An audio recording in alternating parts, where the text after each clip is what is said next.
Ju mundi me thënë çfarë doni, po një pjesë e parë që u dominuar nga Leçiku dhe goli i Leçikut. Sot dy gola, se kuptova pse sot dy gola. Nuk do më thonë gjë për arbitrin, se për arbitrin mundi me folë vetë. Normalisht që kjo ndeshje ishte vlerësuar maksimum. Djemtë ishin shumë të mobilizuar dhe u mundun shprehin vlerat e tyre më të mira gjatë gjithë lojës, por unë duhet të veçoj sidomos pjesën e dytë, e cila nuk ishte në ritmin e pjesës parë, ku lojtarët e mezit fushës, si mas udhëzime që u lashon që të luanin sa më shpejt dhe sakt me topin, ata gabuan dhe ne u ndëshkuam me dy momentet e golave të ekipit të Shiroks. Goli i tretë është një pakujdesi përsëri në rreshtim i skuadrës tonë. Përpara golit të tretë të ekipit të Shiroks, ne kena humbur një rast flagrant te via fatale Ragami, nuk mund ta imagjinoj domethënë se si mund të humet ai rast. Po ashtu edhe golat në pjesën e parë me Laçen dhe me të Zaren, të cilët ishin raste flagrante me vijën fatale. Në përgjithësi unë nuk jam i kënaqur për sa i përket ritmit të skuadrës në pjesën e dytë. Por unë vlerësoj shpirtin luftarak të lojtarëve mbrojtës, të cilët përveç Kaçajt, i cili sot nuk paraqiti vlerat e tij, ishte jashtë forme. Mendoj që skuadra jon është një ekip për të mund, pavarësisht se ne humbëm 3-1, këtu nuk mund të lë pa përmend edhe faktorët e tjerë, të cilët e prishin futbollin ton në këtë garë, që e cila mendoj që duhet të jetë fair play për të gjitha ekipet, jo të stimulohet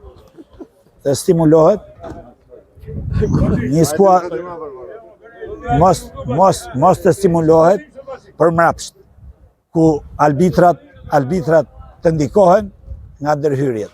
Dhe unë e shikoj këtë garë, nëse vazhdon kështu, më mirë, sepse ekipi që ka dalë është Valbona dhe ne tjerë të luftojmë për mbijetesë. Pavarësisht se ekipi që do të dalin, të lodhet kush don dhe të bëjnë çfarë don, është përformuar për dalë, është ekipi i Beslidhjes. Dhe ne duhet luajmë futboll fair play. Kjo është ajo që mendoj unë për futbollin. Të argëtojmë njerëzit, e pa sa shumë kishin ardhur njerëz sot, dhe ne mundohemi të tregojmë fair play dhe mos kemi çfaqje dhe gjëra me njëri tjetrin në fushën e lojës. Profesor, është vetëm java e tretë e kampionatit, ka mjaft nesër javë dhe Leçiku ka treguar se luan futboll. Mos ndoshta jeni paksa i revoltuar nga humbja dhe jo, absolutisht. Në vazhdimsi mund të keni të tjera komente? Absolutisht, nuk ka ndonjë keq interpretim në aspektin e humbjes lojës, por unë kam me lojtarët e mi, të cilët nuk shfrytzuan rastet që kishim pjesën e parë. Ku loja mund të ishte pa egzagerim 3-0. Edhe në momenti kur ekipi kundërshtar po dominon të lojën 2-1, në avantazh ne patëm rastin për ta barazuar lojën. Dhe direkt pas humbjes së rastit të Ragamit, ekipi kundërshtar na shënoi. Po nuk bane, pra ligji pa shkruar ta ban kundërshtari golin. Po sot thotë që është projektuar Beslidhja për të dalë. Është projektuar nga investimi i bërë apo? Normalisht kur flas për të dalë, normalisht me kontingjentën e lojtarëve dhe mbështetjen që ka nga bashkia dhe nga aksesorët e tjerë, të cilët ndihmojnë për daljen në kategorinë e parë.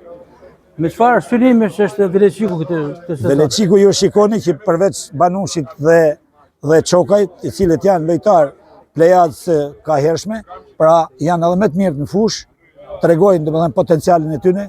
Ne punojmë me trit, të cilët akoma nuk e kanë atë potencën për të kapur vendin dhe për të kontribuar për ekipin e Leçikut. Pra ekipi i Leçikut është për të rallit në mesin e lartë të tabelës klasifikimit. Javën e ardhshme me kë luan? Ne kemi ekipin e Tërbunit Puks. Një derbi tjetër verior. T'ja lam javës dhe të shikojmë se si do përcipitojnë situatat në vazhdimsi. Një pjesë e parë profesor shumë një patë deri të raste tamam si thua ti, si mund shkojë të 2-3-0. Po me fillimin e pjesës së dytë çdo gjë në shaj, ndoshta mungesa e mezit fushë ishte shumë domethënëse, ka thënë ti parë, si aty çalej ekipi, aty mori vetën buçë me kompani dhe aty humb nesër tamam. Normalisht që unë thash, sa filloi pjesa e dytë, gabimi Laçes në mesin e fushës, pa asnjë lloj trysnie, asnjë lloj presionit, në vend që ta shtyj topin përpara e kthen topin mbrapa, aty pa kujdesi rishkiti e ka me një mbrojtësit, i jep avantazhin, dhe më thënë, sulmusit për të shënu të barazu rezultatin. Dhe masane ana psikologjike normalisht sa vite u ranote nga ekipi jonë. Normal. Unë ndeshjet me një ekip debutues si Shiroka se ka vetëm pak një vit e gjysmë që është formuar. Cila është përshtypja juaj për këtë skuadër? Normalisht që mbështetja është e mirë, skuadra është e re, ka dhe lojtarë të mirë, por jo në ekip, dhe më thënë, që kushe diqa që i bani diferencet, duke pas parasysh edhe mbështetjen e arbitrave, unë them që ndeshja sot nuk ishte për dalë 3-1 për Shirokën, por loja ishte e barabartë. Sukses. Faleminderit.